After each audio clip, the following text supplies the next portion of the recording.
ça commence vraiment à devenir inquiétant. Salut les fraudes, j'espère que vous allez bien. On se retrouve pour une nouvelle vidéo. Et nouvelle vidéo, débrief du match entre Las Palmas et le Real Madrid. Match nul, un but partout. Troisième match de Liga, deuxième faux pas pour le Real, une victoire, deux matchs nuls et sur le terrain, toujours pas de cohérence et les inquiétudes continuent de grandir. Parce que oui, le Real Madrid n'a pas encore affronté de grosses écuries en Liga, t'as affronté Mallorca, Valladolid et Las Palmas et t'as fait déjà deux faux pas sur trois matchs. T'es déjà à 4 longueurs du Barça qui a fait 3 sur 3 en ayant joué contre Valence à Valence, ils ont joué contre Bilbao, donc ouais, contre le Rayo Vallecano, donc là tu commences quand même très mal. Le Barça a déjà le droit à un joker, ils ont le droit de perdre, qui vont rester devant le Real. Donc il va falloir réagir très vite parce que les inquiétudes continuent de grandir et on va en parler parce que des inquiétudes et des problèmes, le problème ne s'appelle pas seulement Kylian Mbappé. Il y a beaucoup de choses à régler dans cette équipe, mais on va y venir. Avant ça, merci à toutes les personnes qui prendront 2 secondes pour mettre le petit pouce bleu et le commentaire pour le référencement. Vous êtes les GOAT. Et on est parti maintenant pour cette vidéo. Et oui les mecs, encore une fois, le Real Madrid ne montre pas un beau visage contre Las Palmas. Encore une fois sur le terrain, on n'arrive pas à comprendre ce qu'essaye de faire le Real Madrid. Encore une fois sur le terrain, il n'y a pas de cohésion. Il n'y a pas de cohésion. Et beaucoup vont dire oui, Mbappé est en train de détruire le Real, Mbappé, etc. Oui les gars, Mbappé ne fait pas un bon match. Mbappé a des ratés, Mbappé a du déchet. Mais est-ce qu'aujourd'hui, contre Las Palmas, ça a été le pire? Alors, on est au Real Madrid et je sais que ça sert à rien de dire Mbappé a essayé, Mbappé a tenté, Mbappé, il faut des actes, il faut de la réussite, il faut stater. Il faut stater. Au Real Madrid, c'est comme ça. Il va falloir de l'efficacité. Il n'y a pas que de l'essayer, essayer tout le temps, essayer. Il va falloir réussir. Mais ce que je veux dire, c'est que Mbappé contre Las Palmas n'a pas été le pire pour moi. Il y a aussi Brahim Diaz qui a été dans le dur sur le côté droit qu'on n'a pas vu beaucoup et il est sorti à la mi-temps. Alors ça arrive de passer à côté de son match.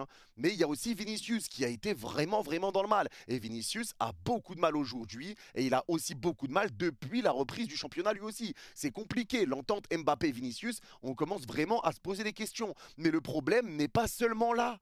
Le problème n'est pas seulement Mbappé, n'est pas seulement Mbappé qui va sur le côté de Vini. Ce n'est pas seulement ça. Le problème est aussi au milieu de terrain. Le problème est aussi au niveau de la composition. Le problème au niveau de la tactique. Parce qu'aujourd'hui, face à Las Palmas, on a vu un Real Madrid qui ratait son pressing, qui se faisait passer comme dans du beurre, qui laissait de l'espace dans son dos, qui se plaçait mal, qui anticipait mal les récupérations.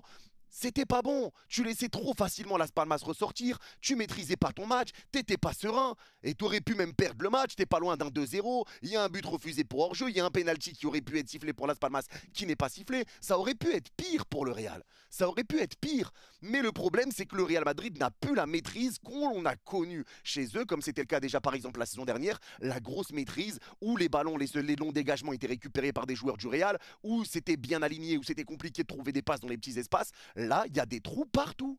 Il y a des trous partout. Et le milieu de terrain également du Real Madrid n'est pas bon. Encore une fois, on sent l'absence de Toni Kroos. Bien évidemment qu'on sent son départ. Parce que forcément, le Real Madrid n'a pas de créateur maintenant au milieu de terrain. Mais ça, on le répète, on le répète. Donc forcément, il manque un créateur dans ce milieu de terrain du Real Madrid. Puisque l'absence de Toni Kroos fait mal. Toni Kroos était vraiment l'équilibre entre le milieu et l'attaque. Faut rappeler aussi que Toni Kroos aidait beaucoup Vinicius dans ses placements. Avec les petits gestes où il disait à Vinicius de partir, que Vini partait, que lui trouvait la passe entre les défenseurs.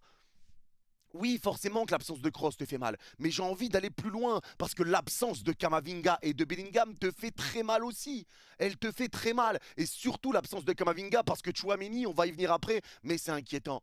Mais là, ce que je veux dire, c'est que le problème n'est pas que Kylian Mbappé, les mecs. Le problème n'est pas que Mbappé. Parce que oui, Mbappé, je l'ai déjà dit, a eu du déchet. Mbappé n'a pas été bon. Mbappé n'est pas bon avec le Real Madrid pour l'instant, mais le problème ne vient pas que de lui. Parce que forcément, Vini est moins bon aussi sur son côté gauche. Vini, on l'a pas beaucoup vu contre Las Palmas. Vini, c'est l'ombre, c'est plus que l'ombre de lui-même depuis le début du championnat. Et forcément, c'est parce que l'entente avec Mbappé ne va pas.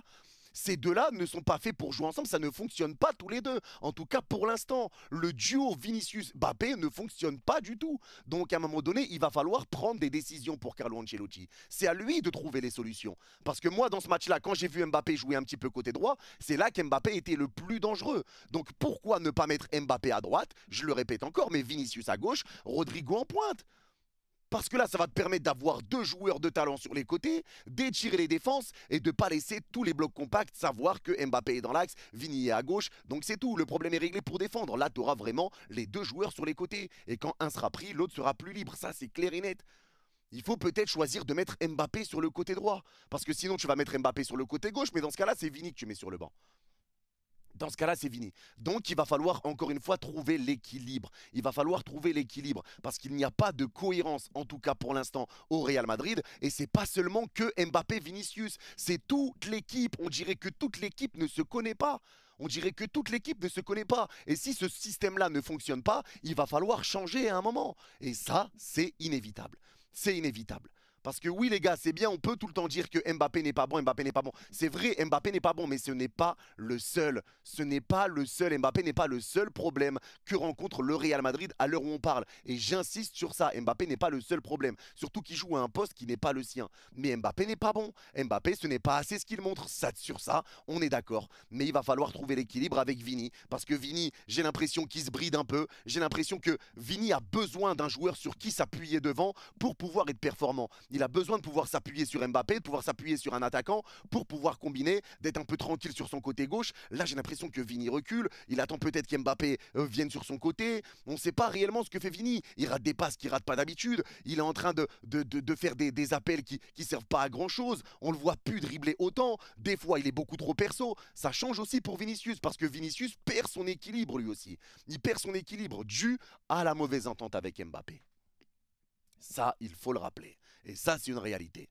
Donc maintenant, tout va être une question d'équilibre pour cette attaque du Real Madrid. Parce que même Brahim Diaz a eu du mal contre Las Palmas. Et finalement, c'est lui qui cède sa place. Et au final, il y a l'entrée de Rodrigo, il y a l'entrée d'Arda Güler. Parce que pour moi, c'est deux entrées qui font du bien. Il y a deux entrées qui te font du bien. Parce que l'entrée d'Arda Güler, c'est grâce à lui que tu récupères le penalty. Il te met des passes clés. Et les passes vont vers l'avant. Et lui essaye de ramener du danger. Donc à un moment donné, pourquoi pas tenter de jouer avec Arda Güler numéro 10 et ça a été essayé sur le match d'avant où ça avait été un petit peu compliqué. Mais Arda Güler, une fois que tu avais eu des changements aussi en deuxième mi-temps, ça allait beaucoup mieux. Ça allait beaucoup mieux pour Arda.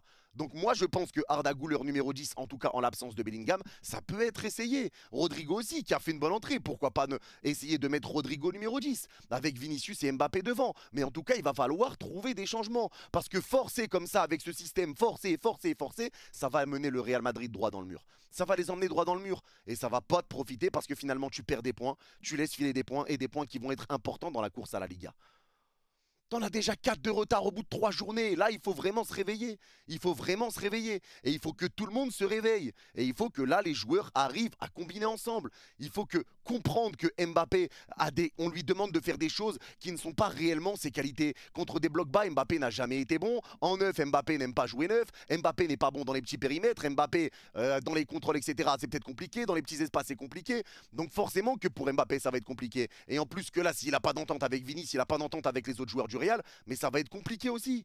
Donc forcément que l'équilibre n'est pas encore là et ça ramène de la frustration. Parce que offensivement, tu as du mal, mais c'est pas le seul problème. Parce que même au milieu de terrain, tu as du mal. Même au milieu de terrain, tu as du mal. Et aujourd'hui, les gars, je suis désolé, mais Valverde doit faire le taf de deux joueurs. Et ce taf de deux joueurs, c'est par rapport à Tchouaméni. Mais Tchouaméni, les gars, il faut le dire à un moment donné. Tchouaméni n'est pas fait pour le Real Madrid. Je suis pas en train de dire que Tchouaméni est nul, que Tchouaméni n'est pas un bon joueur. Tchouaméni a eu quelques phases bonnes dans son match, même si encore une fois, il a raté des choses, mais il a mis des bonnes passes, des bonnes transversales, on sait qu'il sait faire certaines choses, mais pour moi, c'est pas fait pour le jeu du Real Madrid. Valverde doit faire le taf de deux joueurs. Tchouaméni se fait passer bêtement juste parce qu'un joueur se retourne, par un crochet de CE2, il se fait prendre par un double contact éclaté, il se fait prendre trop facilement et ça laisse des espaces et Valverde doit combler et courir partout.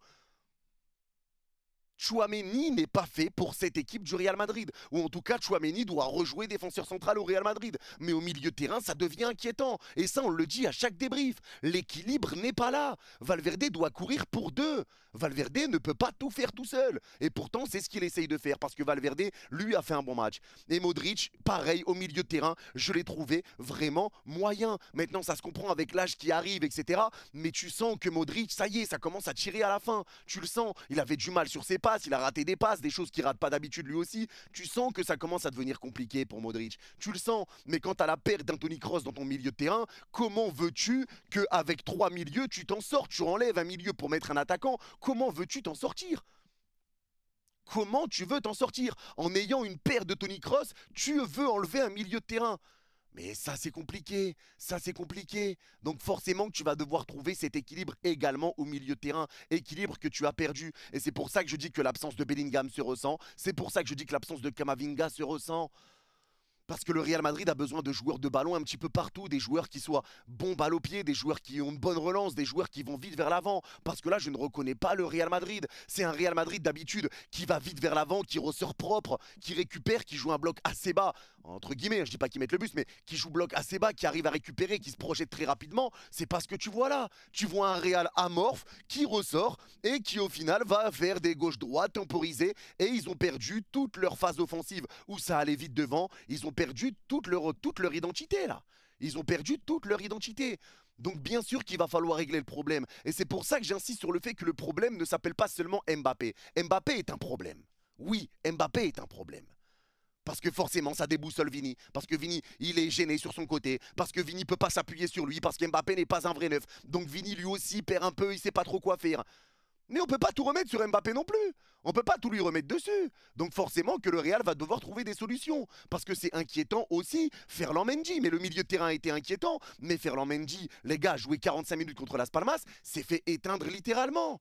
Il s'est fait éteindre littéralement. Militao, Rudiger, il y a du bon par certains matchs, mais ça, il y a des moments où ça devient aussi inquiétant. T'es beaucoup trop loin du porteur. À chaque fois qu'un joueur de Las Palmas a le ballon, et c'était déjà le cas contre Mallorca, c'est le cas aussi contre Valladolid, quand le joueur adverse porte le ballon, t'es très loin de lui, tu es trop loin, et quand t'essayes d'arriver, il y a des espaces entre deux joueurs du Real pour un joueur qui est tout seul de l'autre côté, changement d'aile, et ça joue les gars comme sur FIFA, ça ressort proprement, alors que d'habitude, les équipes ont du mal à ressortir contre le Real. Et ben là, tranquille, on écarte à droite de la surface, et on va vers l'avant, le temps que Tchouaméni arrive au pressing, on remet une passe dans l'axe, et après on change d'aile sur le côté gauche parce que lui là-bas, il est libre, parce que Valverde doit couvrir aussi les manquements. Oh. Mais là, il y a un problème qui est profond, là. Il y a un problème qui est profond. Et là, ça va être à Carlo Ancelotti de trouver la solution. Il va devoir trouver la solution. Et si cette solution, c'est de mettre Mbappé sur le banc parce que Mbappé n'est pas bon dans l'axe, parce que Mbappé déséquilibre cette équipe du Real, si ça joue mieux sans Mbappé, il va devoir le faire. Mais il ne fera pas. Mais il devrait le faire. Il devrait le faire. Si Mbappé doit goûter au banc, Mbappé doit goûter au banc.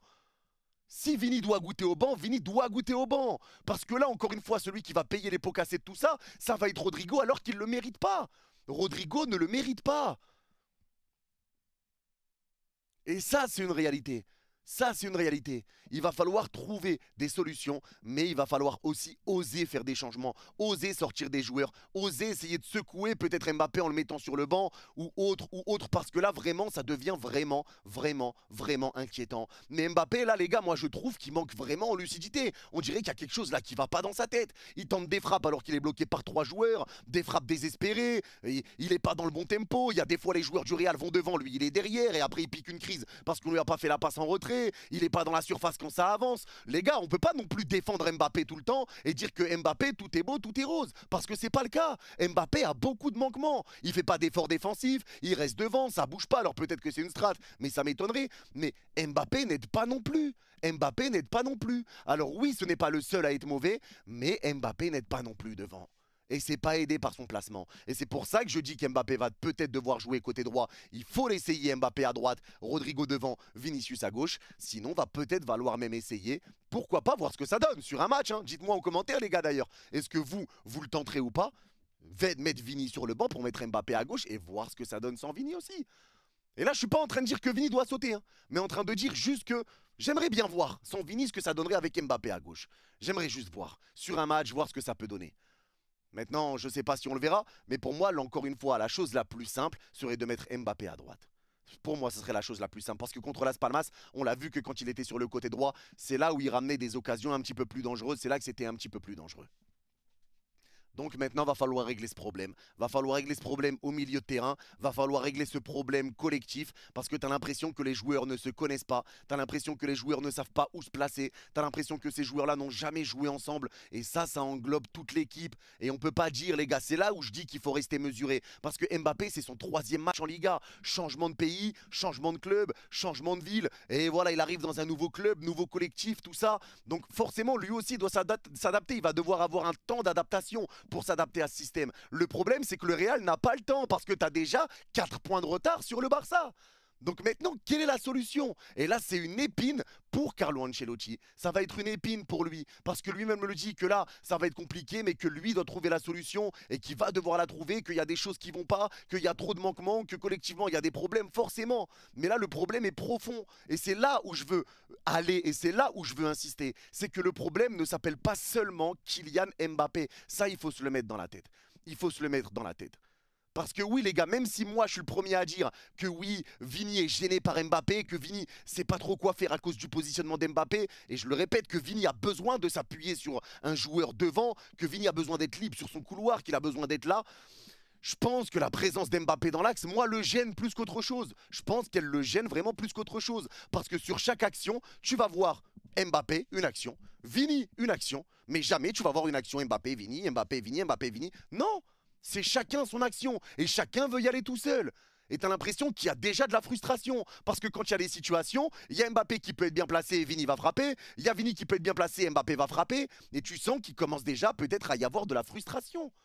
Donc il va falloir régler le problème. C'est bien beau de faire des déclarations en vidéo, des stories, des posts. Oui, Mbappé, Vini, on s'aime, on est des frères, truc. Oui, on s'entend trop bien, magnifique, trop content de jouer ensemble. Ouais, mais sur le terrain, on le voit pas. Sur le terrain, ça ne se voit pas.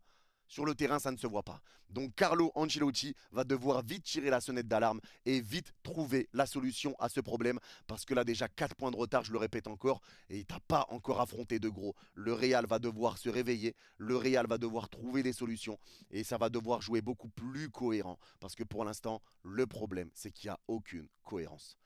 Alors c'est tout pour cette vidéo, n'hésitez pas à me dire en commentaire les gars, est-ce que vous êtes d'accord, pas d'accord avec moi? En tout cas moi c'est l'analyse que j'en fais à l'heure où on parle très clairement de ce Real Madrid.